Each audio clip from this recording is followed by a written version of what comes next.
There is a fifth king in the lightweight division, and that's the Puerto Rican Julio Cesar Chavez, Subriel Matias. This guy is knocking everybody out. He's 20 wins, 20 knockouts. He has one loss, which he avenged in the rematch by knockout. Behind the four kings, Tank, Shakur, Teofimo, and Haney, you have the new fifth king, the PR Cesar, Subriel Matias.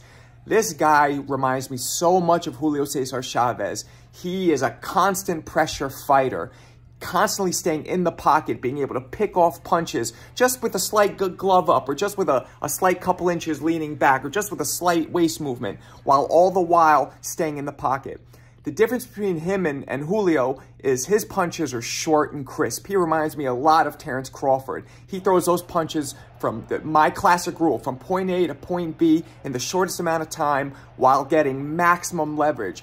His leverage is also different. He doesn't wind up or loop at all. He only shifts a couple inches and gets all his weight behind his punch, but then always comes back on balance and in that straight line, ready to do what he has to do. His attack is very unpredictable. He goes from head to body and body to head, really mixes up his punches, really confusing his opponents, and they don't know how to deal with him. His chin is also top notch. He's taking punches from some of the hardest hitters in the game. His key to that is the fact that his defense is so sharp.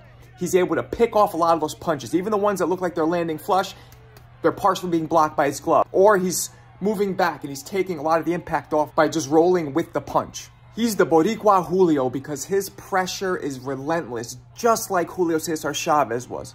But the difference with him is he doesn't throw looping shots at all. Julio Cesar's classic left hook to the body was one of the hardest, most crippling body shots in history. But Matias is a way shorter puncher. One of the biggest key to the PR Cesar's offense is his counterpunching. This guy has mastered the art of counterpunching.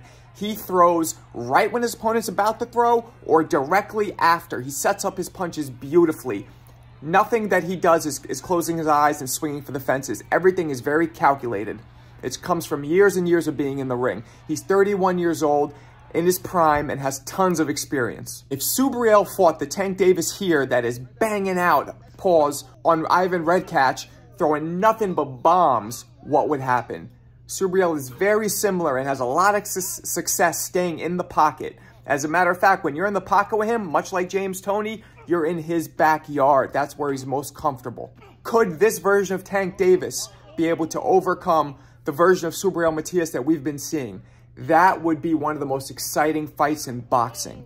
Is Subriel Matias the fifth king in your opinion? And what would happen if he fought Devin Haney, or fought Tank Davis, or fought Shakur Stevenson, or fought Teofimo Lopez? Tell me in the comments.